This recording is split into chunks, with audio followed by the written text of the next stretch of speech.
So hello and welcome. तो आज हम लोग इस वीडियो में देखने वाले हैं क्लास 10th का सोशल साइंस का end of colonialism and cold war का लास्ट वीडियो जो है हम लोग देखने वाले हैं। तो इससे पहले 8 वीडियोस ऑलरेडी अपलोड हो चुके हैं, तो अगर आपने नहीं देखा तो पहले आप जाके प्लेलिस्ट में वो सारे वीडियोस देखिए। ये इसका लास्ट वीडियो है, ठीक है।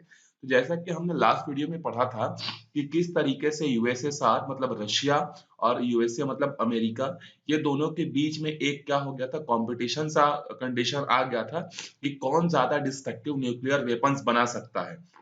और जो ज्यादा डेडलिएस्ट न्यूक्लियर वेपन बनाएगा, पूरी दुनिया के जितने भी कंट्रीज हैं वो उसके इन्फ्लुएंस में जो है आएंगे। तो पूरी दुनिया में अपना इन्फ्लुएंस क्रिएट करने के लिए ही ये लोग क्या करते थे, डेडलिएस्ट न्यूक्लियर वेपन बनाते थे। पहले डेडलिएस्ट न्यूक्लियर वेपन अमेरिका ने बनाया था, फिर उसके बाद कुछ कुछ सालों के बाद जो है रशिया ने भी बना लिया। फिर काफी ज्यादा उनके बीच में जो है इन्फ्लुएंस को लेकर जो है तकरार जो है अलग अलग देशों में होती रहती थी। लेकिन ये न्यूक्लियर वेपन जहां पर डिस्ट्रॉय किया जाएगा उस एरिया को तो खत्म कर ही देगा, साथ ही साथ ये बाकी अदर एरियाज को भी क्या करेगा, ये जो है डिस्ट्रक्शन में जो है ले आता है। मतलब एक तरीके से न्यूक्लियर वेपन पूरे अर्थ के लिए क्या है, खतरनाक है, ठीक है। जैसे हिरोशिमा और नागासाकी पे सेकेंड वर्ल्ड वॉर के समय जब अमेरिका ने क्या किया था, वहां पे जो है विस्फोट किया था, ठीक है। तो वहां के जो बच्चे हैं वो आज भी जो है क्या होते हैं, विकलांग पैदा होते हैं। कई लोगों का माइंड डेवलप नहीं हो पाता, कई लोगों के बॉडी स्ट्रक्चर जो है डेवलप नहीं हो पाते हैं। तो सोचो, वो तो 1945 की बात है, आज हम 2022 में जी रहे हैं, फिर भी उसका इम्पैक्ट है। तो इसीलिए बाकी सारे जगहों पर जो है, जहां जहां पर जिस जिस कंट्री ने जो है न्यूक्लियर वेपन जो है अर्न कर लिया था, वहां पे अब वहां के देश के जो लोग हैं वो अब पीसफुल मूवमेंट स्टार्ट करने लगे। क्यों पीसफुल मूवमेंट स्टार्ट करने लगे?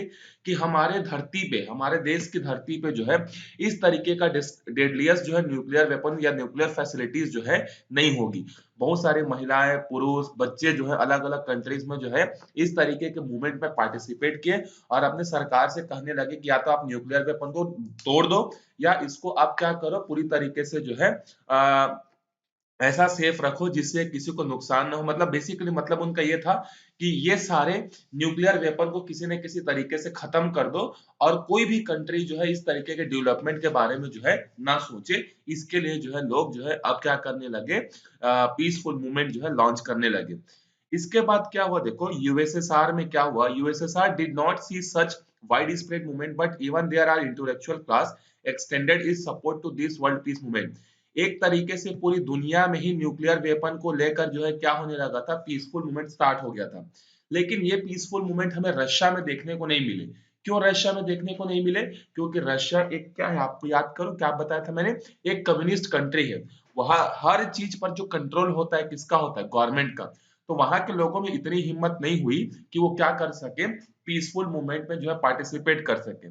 आज भी रशिया में क्या है, भले वो इंडिया का बेस्ट कंट्री है, फ्रेंडली कंट्री है, लेकिन आज भी रशिया में कोई भी आदमी, जैसे हमारे यहाँ कोई भी आदमी सुबह उठ के क्या बोलते हैं, अनशन में बैठ जाता है ना, सरकार के खिलाफ कुछ भी बोल देता है या अनशन में बैठ जाता है, वहां ऐसा नहीं है।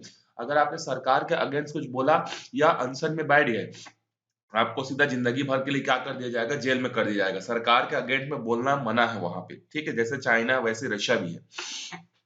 तो वहां पे इस तरीके के जो है मूवमेंट तो स्टार्ट नहीं हुए, लेकिन रशिया के जो इंटेलेक्चुअल क्लास के लोग थे, जो पढ़े लिखे लोग थे, जिनको दुनियादारी के बारे में पता था, उन्होंने भी बोला रशिया गवर्नमेंट को कि आप भी ये क्या करो, न्यूक्लियर वेपन वाला जो सिस्टम इसको छोड़ दो करके। The pressure of the people forced the America and Russia leader to think in terms of nuclear free world. Both countries began a series of strategic arm limitation talks, SALT जिसको बोलते हैं short में, that after many initial failure led to even successful in 1998. अब पूरी दुनिया में लोगों ने एक ही सुर में बोला कि न्यूक्लियर वेपन छोड़ो, न्यूक्लियर वेपन छोड़ो। तो इसके कारण से अमेरिका और रशिया दोनों क्या हो गए, प्रेशर में आ गए। और प्रेशर में आ गए, फिर इन्होंने जो है स्ट्रैटेजिक आर्म लिमिटेशन टास्क करना चालू किया।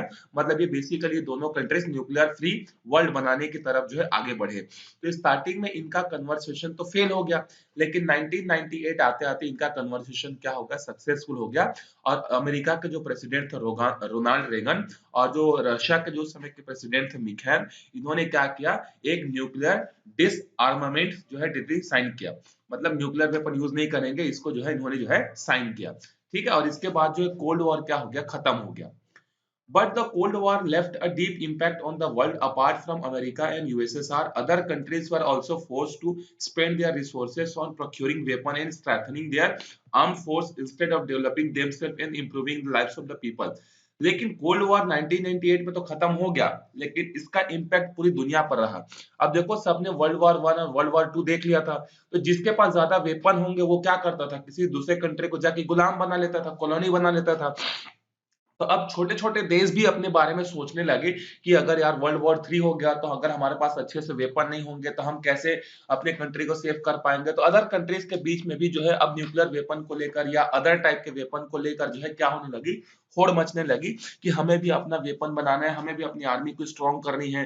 तो जहां पर अपने लोगों के लाइफ स्टैंडर्ड को सुधारने में खर्चा करना चाहिए था पैसा, अब वो कहाँ खर्च करने लगे, अपने फोर्स में, अपने आर्मी में जो है खर्च जो है करने लगे। ठीक है।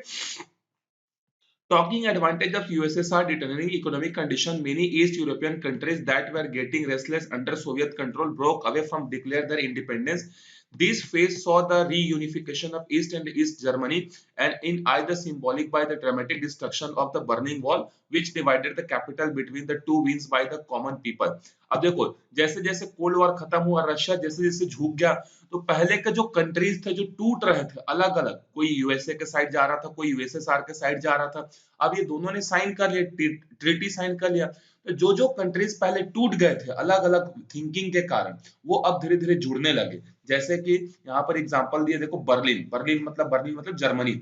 जर्मनी भी क्या था, दो पार्ट में डिवाइड हो गया था, East Germany and West Germany. कब? कोल्ड वॉर के समय। ईस्ट जर्मनी अमेरिका के इन्फ्लुएंस में था और वेस्ट जर्मनी जो है रशिया के इन्फ्लुएंस में था, इस तरीके से डिवाइड हो गया था।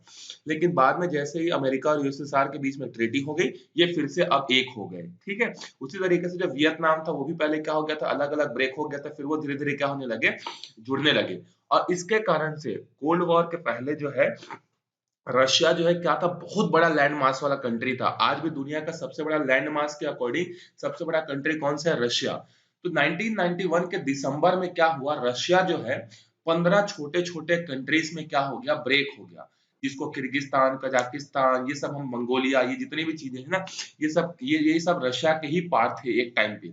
ये धीरे धीरे क्या होने लगी, सब 15 मॉडर्न कंट्रीज में जो है क्या हो गई, ब्रेक हो गई और सब डेमोक्रेटिक हो गई। रशिया आज भी डेमोक्रेटिक अपने आप को बोलता है लेकिन है नहीं। लेकिन इससे अलग होकर जो 15 अलग अलग देश जो बने ना, वो सब डेमोक्रेटिक हैं। The world still struggled with another consequence of Cold War when USSR sought to influence the Arab countries in fight against America and Israel. America spread the world among the Arab that Islam was danger from the communism. एक और बार feel हुआ, हमें पूरे world को feel हुआ कि cold war या world war three फिर से स्टार्ट हो सकता है। कब? जब यूएसएसआर ने क्या किया, अरब कंट्रीज को बोला कि आप अमेरिका के अगेंस्ट क्या करो, वॉर कर दो। अमेरिका आपके साथ गलत कर रहा है, हम आपके साथ लड़ाई चालू कर दो। इसराइल को बोला कि इसराइल जो है आपके लिए खतरनाक है। तो अमेरिका और इसराइल के अगेंस्ट में जो है सऊदी अरबिया, यूएई, ये सारे कंट्रीज को यूएसएसआर पिच करने लगा कि आप इनके अगेंस्ट में लड़ाई कर दो, जो भी होगा हम मिलकर देख लेंगे। तो एक टाइम पे ऐसा लगा कि यार फिर से वर्ल्ड वॉर थ्री जो है स्टार्ट हो सकता है। लेकिन किसी न किसी तरीके से रशिया ने, अमेरिका ने, किसी ने, वहां के थिंकर्स ने जो है क्या किया, इसको संभाला और वर्ल्ड वॉर थ्री जो है नहीं हुआ। ठीक है, वही चीज यहाँ पर लिखा हुआ है। लेकिन इसके अलावा क्या हुआ, देखो रशिया और अमेरिका ने क्या किया। अमेरिका ने क्या किया, अफगानिस्तान का इन्वेजन किया। अफगानिस्तान में क्या किया, अमेरिका ने जो है बहुत सारा पैसा दिया अफगानिस्तान में। पहले अफगानिस्तान जो था वो रशिया का ही पार्ट था ना, तो रशिया का पार्ट था या रशिया के इन्फ्लुएंस में था। तो अमेरिका क्या चाहता था कि जो अफगानिस्तान है वो रशिया के इन्फ्लुएंस में ना होकर हमारे इन्फ्लुएंस में हो करके। ठीक है। तो वहां पर उसने बहुत सारे आर्मी डिप्लॉय करना चालू कर दिया, अपने लोगों को वहां पर ट्रेनिंग देना चालू कर दिया, कि वहां के लोगों को पैसा देना चालू कर दिया कि आप हमारे साइड आ जाओ, और वहां पे एक नई आर्मी खड़ा कर दी। अफगानिस्तान में अमेरिका ने एक नई आर्मी खड़ी की, जो आर्मी रशिया के साथ लड़ेगा और रशिया से जीत जाएगा और अफगानिस्तान फिर से एक नया फ्रीडम कंट्री बन जाएगा। लेकिन अब वहां पे जो है क्या हुआ, जो उन्होंने आर्मी बनाया, किसने बनाया, मैंने वापस से कहानी शुरू करता हूं। देखो, अफगानिस्तान रशिया के इन्फ्लुएंस में था, तो अमेरिका ने क्या किया, अफगानिस्तान के सिलेक्टेड लोगों को सेलेक्ट करके एक आर्मी बनाया। वो आर्मी रशिया के अगेंस्ट लड़ेगी और अब अफगानिस्तान को एक तरीके से अलग कंट्री बनाएगी। इसके लिए उसने बहुत सारा हथियार दिया, पैसा दिया, ट्रेनिंग दिया, सब दिया। वॉर भी हुआ, रशिया हार भी गया, अफगानिस्तान अलग हो गया। लेकिन जो आर्मी अमेरिका ने बनाई थी, जिन लोगों को ट्रेनिंग देकर, वही आर्मी आज तालिबान के नाम से जानी जाती है, जो कि पूरी दुनिया में जो है क्या है, टेररिज्म का जो है एक सिंबल है। तो अमेरिका भी कम नहीं है, ठीक है? अमेरिका भले ही बोलता है कि हम सुपीरियर हैं, हमारे यहाँ डेमोक्रेटिक है, लेकिन अफगानिस्तान में जो इसने किया, वो पूरी दुनिया के लिए जो है क्या है, खतरनाक है। हमारे इंडिया में 2001 में संसद पार्लियामेंट अटैक हुआ, वो भी इन्होंने ही किया था। अमेरिका में जो है 9/11 हमला हुआ था, जहाँ पे जो 1000 से ज्यादा लोग मारे गए थे। अमेरिका का सबसे बड़ा जो है आतंकवादी हमला था, ठीक है? तो ये किसके कारण से हुआ? कहीं न कहीं अमेरिका ने ही बीज बोए थे अफगानिस्तान में, जो कि पेड़ बनकर आज पूरी दुनिया को क्या कर रहा है? पूरे दुनिया को जो है नुकसान पहुँचा रहा है, ठीक है? तो इस तरीके से कोई भी कंट्री जो होता है, वो दूसरे के बारे में नहीं सोचता है, हमेशा। ये पॉलिटिक्स का याद रखना, आप चाहे ये कोल्ड वॉर के समय का हो, चाहे आज के समय का हो। ठीक है? क्या होता है, कोई भी कंट्री किसी दूसरे कंट्री की हेल्प बिना मतलब के नहीं करती है। आप भी किसी की मदद बिना मतलब के नहीं करोगे। जब तक आपका फ़ायदा नहीं छुपा होगा, तब तक आप उसकी मदद नहीं करोगे। तो अमेरिका भी उस समय रशिया को हराना चाहता था, इसीलिए अफ़गानिस्तान का मदद किया।